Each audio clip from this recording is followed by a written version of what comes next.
Hello everyone, in this video I'll be showing you some of the development work I've been doing on NoTrack, NoTrack being a network-wide blocking of tracking and advertising websites.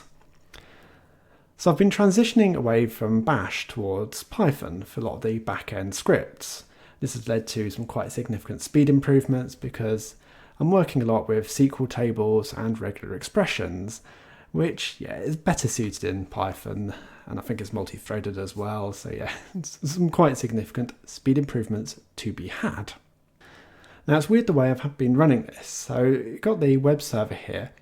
This is Nginx now, and it shows you like an output of the number of queries throughout the day, and like being able to manipulate the block list. So all of that is running as it's running as the Nginx user, so it's not root user for one thing. But in order to do any manipulation of the DNS server, DNS mask, particularly with the alteration of block lists, you need to be root user to reboot the DNS server. But you see there's an issue here. I can't just run the web server as root user. That's incredibly dangerous. Don't do that.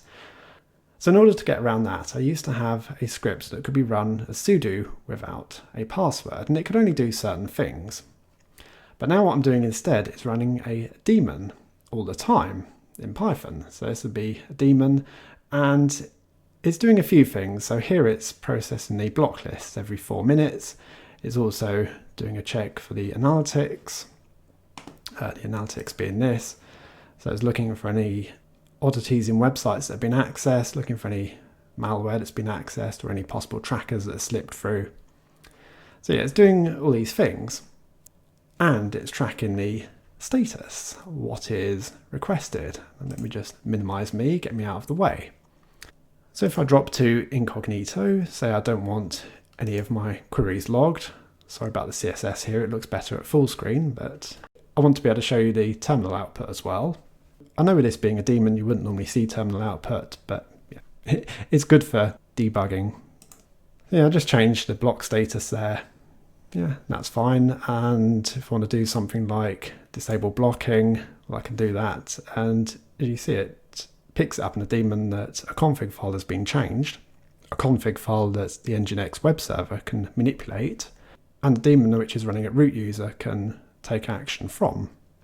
So it's moved the block list file away and restarted DNS mask. Well, so I want blocking back on. Does all that. And I can pause for set times, and all that works. And with editing the block list now, well, subtle little change here compared to older versions. There's no more save button. And there used to be a menu in the top right hand side to force update block lists. There's little reason for this.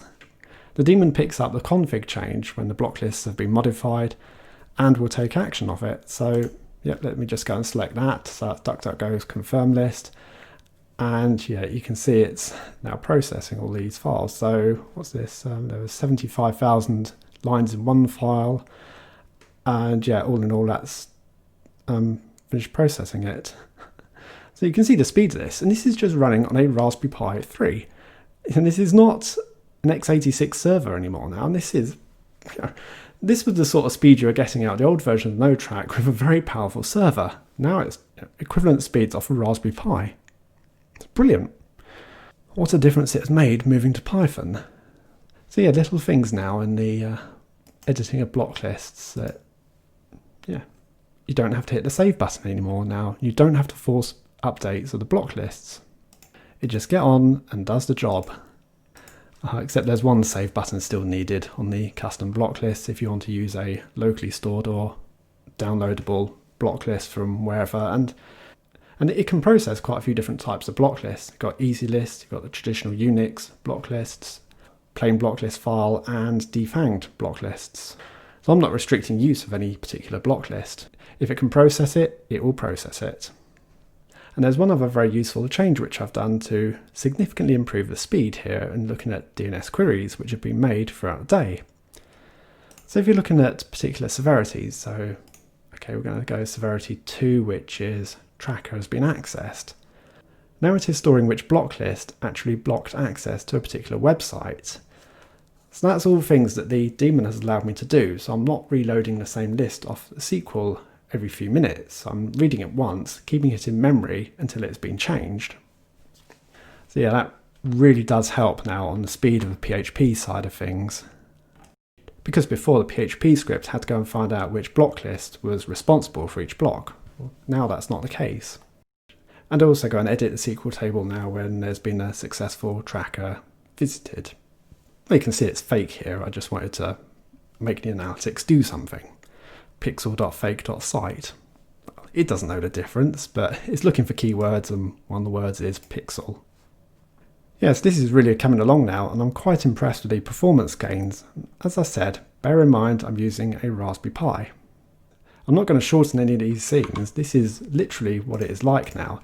And I know I'm showing the last 4 hours here, but there's a good reason for that, is because both Miss Quids and myself have been working at home, and unfortunately the main queries that are in the list will show the names of our employer. So I can't really show more data. And that's only the reason. If I was showing the full 24 hours or whatever, it doesn't matter. It's still pretty bloody quick on displaying all this information. But yeah, otherwise I would have shown all this.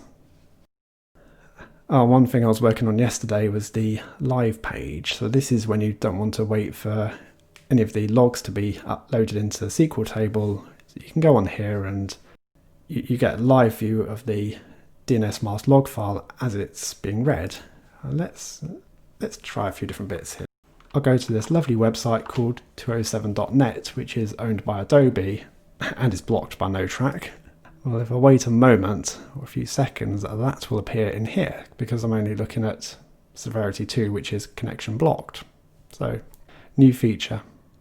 Anyway, go back to seeing everything, and there you are, that's the difference. I had to do a massive rewrite of this JavaScript file. It's all JavaScript, this is. Well, all the processing is done client side, so this is really the only way forward for it. So, anyway, yeah, needed quite a significant rewrite. Just, I can't believe how bad I wrote it before. It was almost like, who wrote this? Oh, damn, it was me. Oh well. So that's the update. So all the code for everything I've showed you is on a different branch at the moment, dev branch. How imaginative on the naming there. So yeah, there's no way you can use it just as a straight upgrade for any current users. It's just too many differences on the config, on the layouts of the SQL tables. Nah, I don't even know how I'm going to arrange for upgrades to be done, if it's going to even be possible.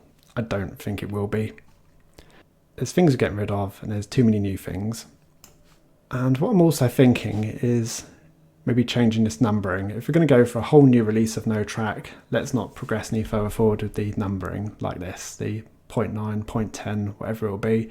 I'm thinking of going the way some of the Linux distributions are gone with the year and month. So, hey, maybe the next version of NoTrack will be 20.10 or 11. See how I get on. I'll see how I get on with this. I suppose it's the thing with open source programming. It's never ending, and I'm in it for the love of the project. Well, that was an update of the work I've been doing on NoTrack. Thanks for watching. I'll see you all later.